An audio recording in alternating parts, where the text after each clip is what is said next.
Let's talk about cranking your greatness energy. You know, you look at others and you see what they're doing and you say, I can do that.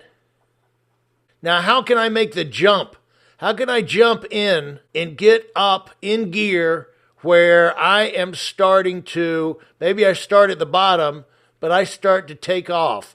Well, there is a process that you have to go through, and it will happen eventually, but it helps if you understand it, and maybe you can activate it earlier.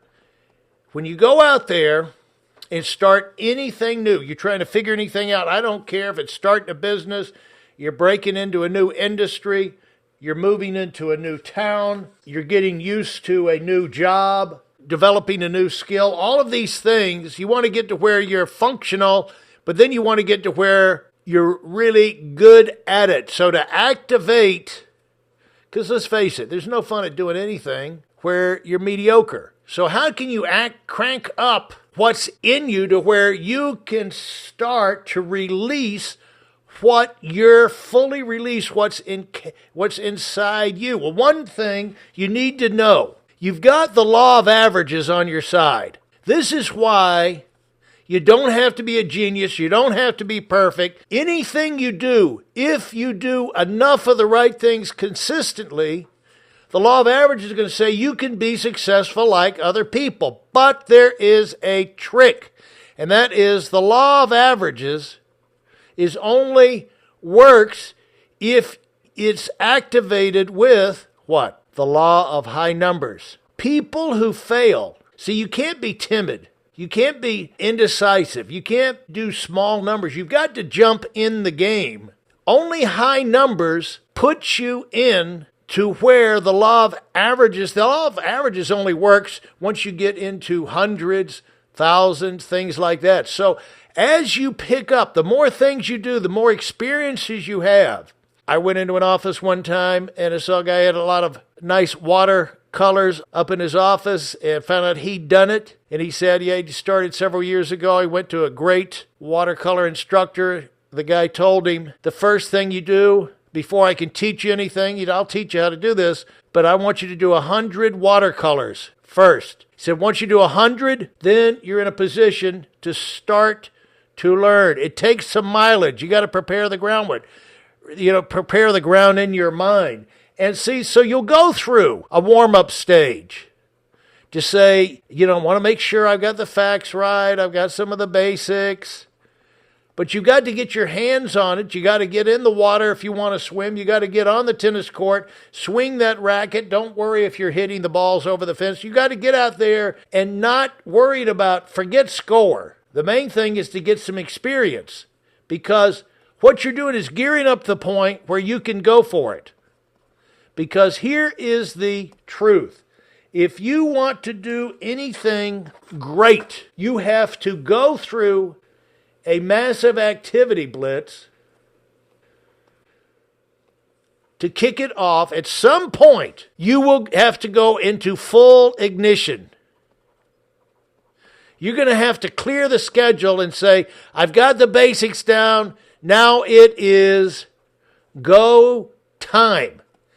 And you activate, you crank your greatness engine, and maybe it takes a while to work up on that. It's just like kind of getting back into a workout program or something like that. It takes you a while to get into the pattern of going to the gyms, waking your body up, settling into the pattern of the routine, letting your diet start to get used to it. But then it comes hammer down time.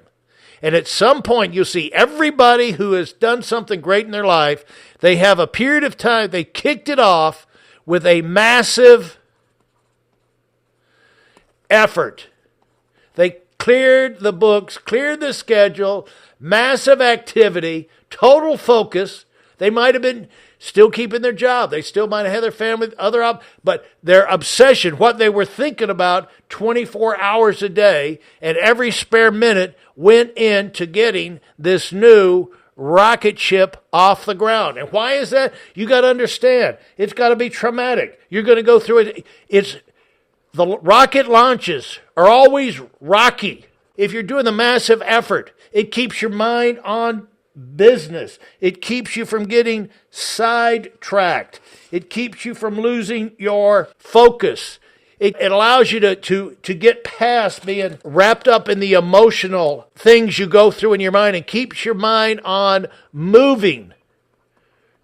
Because if you keep moving forward, you're going to be picking up experiences. You're going to go do enough of the numbers to where the law of averages, you're going to cover enough ground to where the law of averages can kick in for you. And even though you're not perfect, even though you're getting started, even any kind of a disadvantage you have is going to be overcome because of the large numbers of activity. And perfection is wasted if you're only going to do small numbers anyway, because you're going to be, so many of the people, you're not going to have, or many of the activities you're not going to have success with anyway, because you just have to work through the numbers. And so if you just go through the numbers, attack with what you've got, improve along the way, you're going to find out not only do you have success, and if it's a business, start to make money, start to make even more money, you're going to be able to improve while you go. Everybody who started a business, everybody who started a new skill, if you want to learn a language, you want to play guitar, you want anything you do, you want to start a family. You bring that little sucker home from the hospital, it's 24 hours a day to start settling into a routine. And so anything you want to do and to be great at it, you want to crank, not just learn how to do it. Now, you can learn how to do it and piddle around with it, but if you want to crank up your engine of greatness, internalize this thing, make it a part of it, make it pay off for you, at some point, you're going to unleash yourself and tap into that with a massive outburst of activities. So you're going to go on the attack. Here's how you do it. You go on the attack. You start thinking maximums, not minimums. See, people who, when they get started, they're so tentative. What's the fewest I need to do to be successful? Wrong question. What you need to be asking, what's the most anyone's ever done in a day or a week or a month? How can I max out? How can I be the most successful? How can I guarantee that I'll be success? When you're doing minimums, you're giving yourself the minimum chance to get ahead. You got to think in terms of racing, not just working. I'm not working towards it, No, I'm racing. See, it's a mindset. You get your mindset set for the ride. I'm not doing this so I can get a living, have a nice living, have a little fun. No, I'm doing it to expand my life. I want a new life. I want a bigger life, more quality of life. It's not to just get by. It's to explode into a whole new way of living, open up a whole new approach. So those are some of the different types of things you do to get your mindset. And you're only going to have to do this to really get you into that transition. What you're doing is massive effort, everything you possibly do to send you through the transition. See, you're going through a transition. Everything's strange, it's new, you're not that productive, and this other thing. So you just think massive, massive, massive. Everything I can do, throw my full fury, give my best, give myself every possible chance to succeed. Even if you're just giving it a start or try for a week, 2 weeks or whatever, give yourself a good solid try rather than piddle with it a little bit and come to the wrong conclusion. I wouldn't like this. I'm no good at it. Maybe you would be if you gave yourself a good shot at finding out. But once you get through that massive effort, then you can settle in for the long haul. But now you'll have to develop new skills, new patterns. You'll be able to get 10 times more done with less effort. Here you're just floundering around, flailing, jumping in, learning what you want to. Essentially, a lot of it's non-productive, but you're on the attack. But over here, you're starting to get efficient. You're starting to see things pay off. You're moving to long-haul, big-time, great success, but you got to go through a transition that you're only going to get through by taking massive action in the beginning. All right, let me know your experiences on this. What have you learned about this? Those of y'all that have had success, those of y'all that are getting ready. And if you have questions about it, give me your comments, your questions, and come over and subscribe if you haven't, and visit us over at WeidelOnWinning.com. We need new winners. Why not you?